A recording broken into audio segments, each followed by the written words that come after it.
hari ini saya ditemani dengan Bu Vina, rekan saya mengajar di UPTD SD Negeri Bawaran, dulu kelas 6. Assalamualaikum Bu Vina. Waalaikumsalam. Bagaimana kabarnya Bu Vina hari ini? Alhamdulillah baik. Hari ini kita akan melaksanakan percakapan pra-observasi ya Bu. Sebelum nanti saya akan mengamati jalannya proses pembelajaran yang Ibu lakukan di dalam kelas, atau sebelum saya melakukan proses observasi kelas ya Bu. Iya Pak, siap. Jadi begini ya Bu, adapun tujuan dilaksanakan supervisi atau observasi ini adalah untuk mengetahui dan juga mengevaluasi jalannya proses pembelajaran yang akan Ibu lakukan. Dan kenapa kita hari ini melaksanakan percakapan pra-observasi ya, untuk persiapan awal sebelum nantinya Ibu akan melakukan kegiatan pembelajaran, agar Ibu lebih siap dan percaya diri sehingga memberikan pembelajaran yang terbaik untuk murid Ibu. Iya Pak.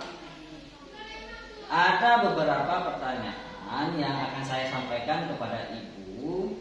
Pertama nih, ini berkaitan dengan tujuan. Kira-kira apa nih tujuan pembelajaran yang ingin Ibu capai? Berdasarkan rencana pembelajaran saya, yang saya tulis itu ada 2 tujuan Pak.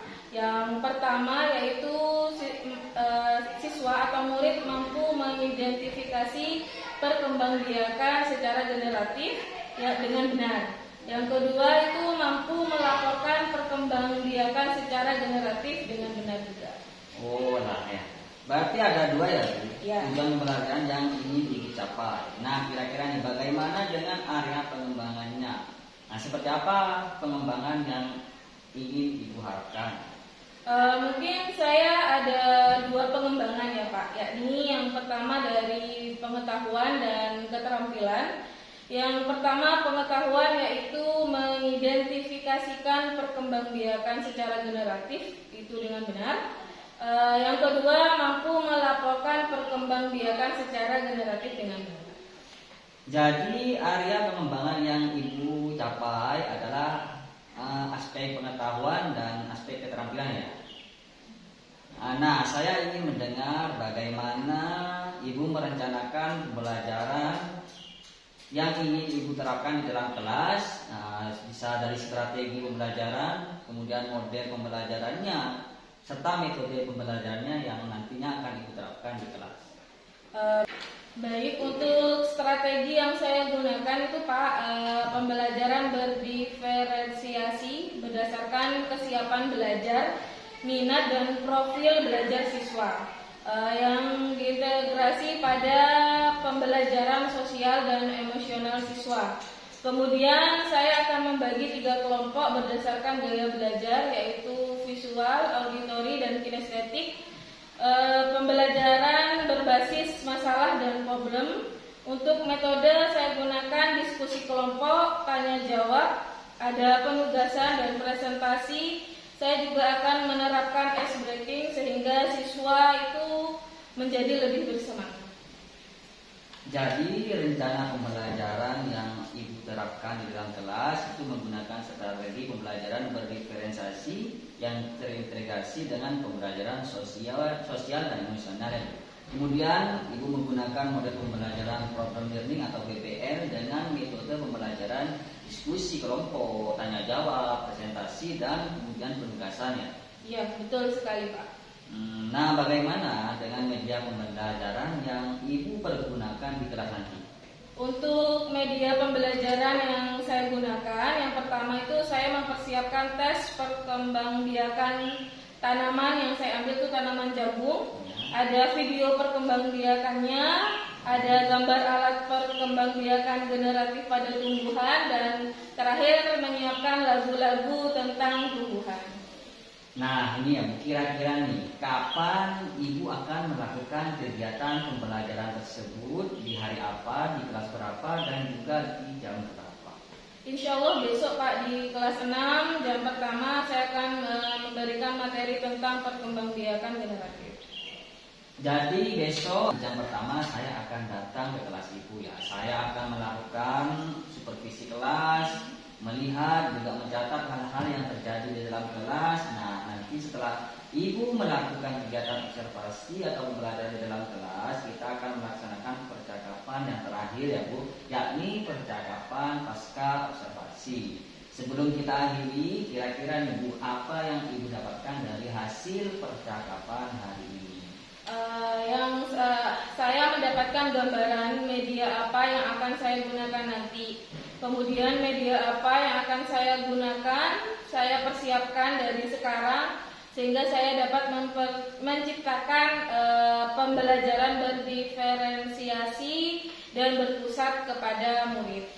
Baik Bu, terima kasih atas waktunya dan sudah bersedia berbincang-bincang dengan saya di percakapan pra-observasi. Sampai bertemu di kegiatan observasi kelas hari Rabu ya. Iya Pak. Demikian percakapan kita hari ini. Sampai bertemu dalam kegiatan observasi dan percakapan pasca observasi. Assalamualaikum warahmatullahi wabarakatuh. Terima kasih ya Bu. Iya Pak. Assalamualaikum warahmatullahi wabarakatuh. Waalaikumsalam warahmatullahi wabarakatuh. Apa kabar semuanya hari ini? Baik. Kita bisa mulai aktivitas hari ini? Bisa. Ya, sebelum kita masuk ke pembelajaran, yang pertama saya absen dulu. Ya, Imam Syafi'i, Muhammad Rozil Gufron, Ada. izin ya. Muhammad Maulana Ishak, Nurul Iman, Khairul Nizam, Insyirah Qutbun Najah, Muhammad Ridwan. Berarti hari ini yang tidak masuk dua ya, izin. Saya pengen ngajak kalian tebak-tebakan terlebih dahulu. Ya, beberapa waktu yang lalu kita sudah bermain tebak-tebakan untuk menghapus angka. Hari ini saya ingin bermain tebak-tebakan sambung menyambung. Tahu sambung menyambung? Tahu. Oke, saya kasih clue-nya ya. Clue-nya itu tadi sambung menyambung. Saya punya tebakan dan kalian harus menjawab. Ya, terserah kalian jawab apa aja yang menyambung dari apa yang saya katakan. Ya, hari ini Ella ulang tahun. Ella mendapatkan hadiah linggis. Besok Diana mendapatkan hadiah apa? Salah. Boneka. Ayo apa? Ayo apa? Ingat ya, clue-nya adalah sambung menyambung. Tadi Ella dapat hadiah apa? Linggis. Berarti Diana dapat hadiah apa? Bola. Apa? Strawberry. Betul. Oke, sekarang kita lanjut ke pembelajaran yang ada. Sekarang dibuka halaman 2. Ya. Di depan ini sudah ada perkembangan tumbuhan secara generatif. Ya. Perkembangan tumbuhan secara generatif itu adalah perkembangbiakan secara kawin melalui proses penyerbukan dan pembuahan. Ya. Di halaman 2, sebelum kita fokus ke yang di depan, di halaman 2 itu ada tanaman yang lebih gampang kalian pahami, yaitu tentang tanaman apa? Jagung. Ya, ketika saya berangkat kerja di sini setiap hari saya melihat di pinggir-pinggir ada tanaman jagung. Berarti bagi kalian itu adalah tanaman yang sering kalian lihat.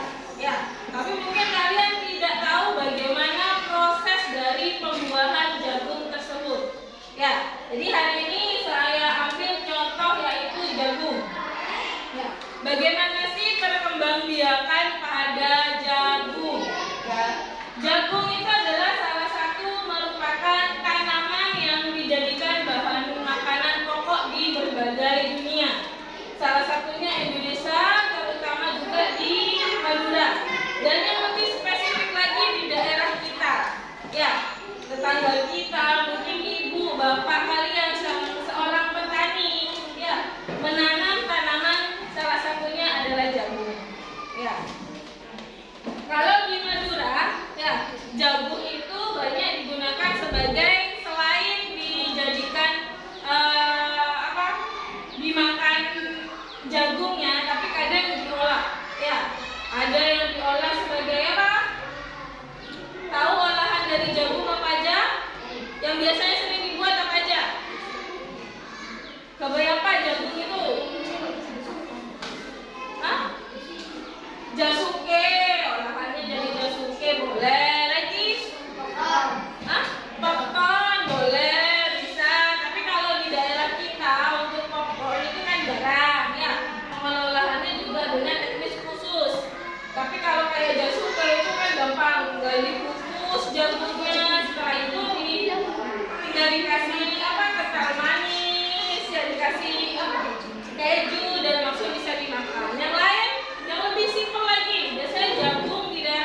jagung.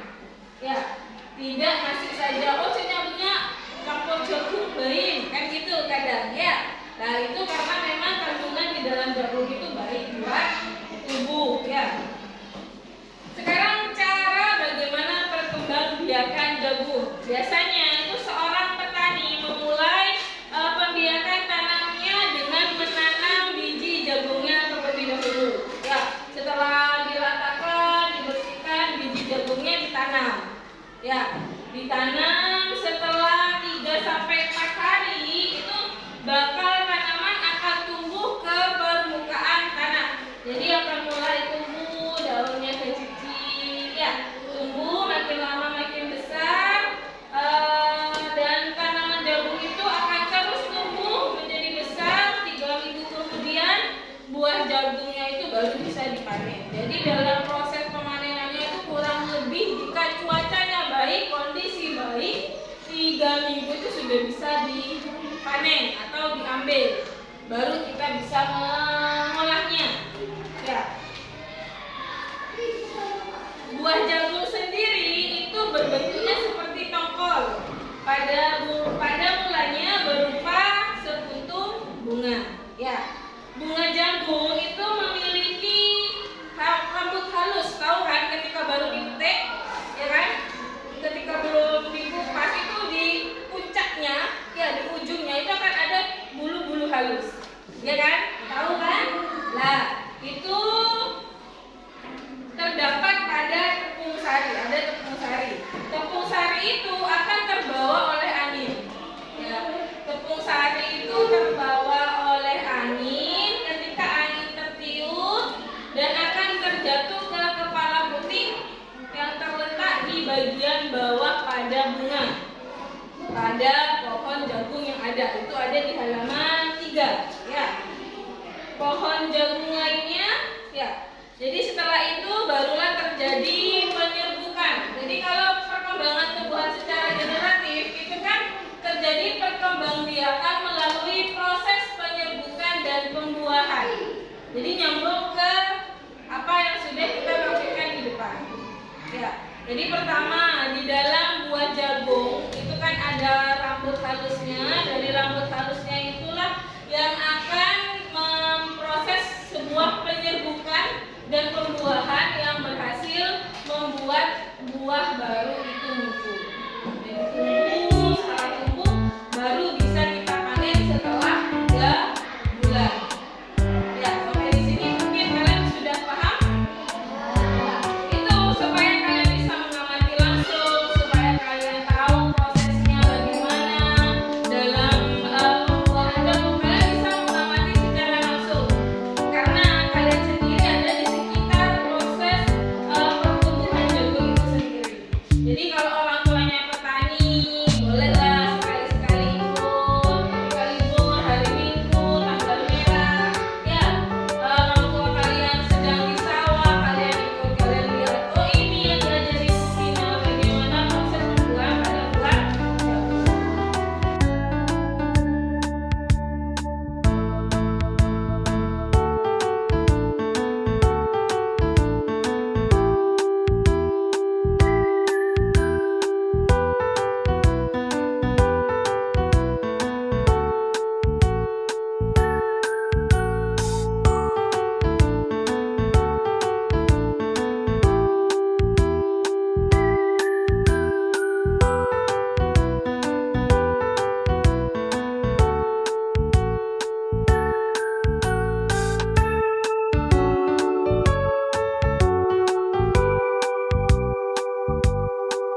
Gak ada?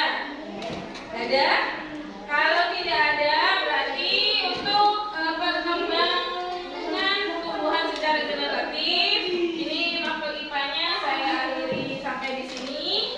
Dan setelah ini setelah istirahat kita akan membahas tentang pelajaran yang lainnya. Sudah, saya akhiri sampai di sini. Assalamualaikum warahmatullahi wabarakatuh. Waalaikumsalam warahmatullahi wabarakatuh. Assalamualaikum warahmatullahi wabarakatuh. Kembali lagi dengan saya Hasbullah, calon guru penggerak angkatan 10 Kabupaten Bangkalan.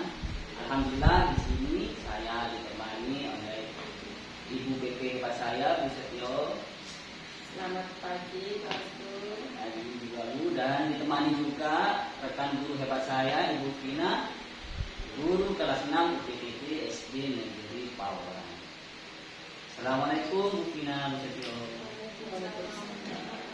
Bagaimana kabarnya? Alhamdulillah baik, Pak.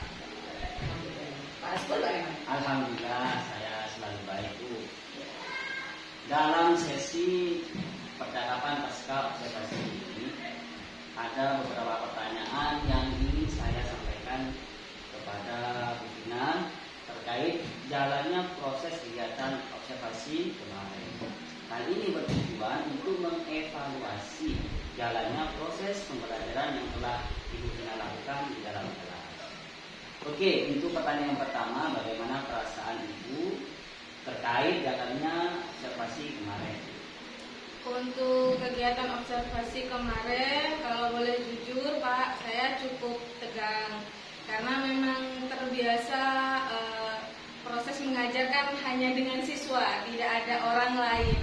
Meskipun cukup tegang, tapi alhamdulillahnya berjalan dengan cukup lancar. Siap Bu, saya memahami memang terkadang ketika kita mengajar, kemudian di belakang itu ada yang menilai atau mengobservasi, kita akan butuh kurang percaya diri. Namun karena ini adalah upaya untuk meningkatkan kapasitas diri menjadi seorang pemimpin yang dapat memberikan layanan pendidikan yang bermutu kepada murid, maka kita harus bisa, kita harus bersedia agar menjadi lebih baik lagi.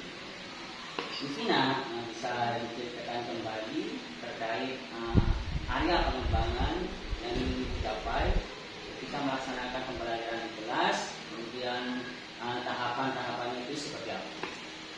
Untuk area pengembangannya itu saya ada dua Pak. Yang pertama yaitu untuk pengetahuan. Yang pengetahuan itu adalah saya menjelaskan bagaimana cara berkembangbiakan hewan secara perkembangbiakan tumbuhan secara generatif. Dan itu dijelaskan kepada siswa. Yang tahap kedua yaitu keterampilan, di mana saya meminta siswa untuk mengamati bagaimana sih proses perkembangbiakan tumbuhan secara generatif.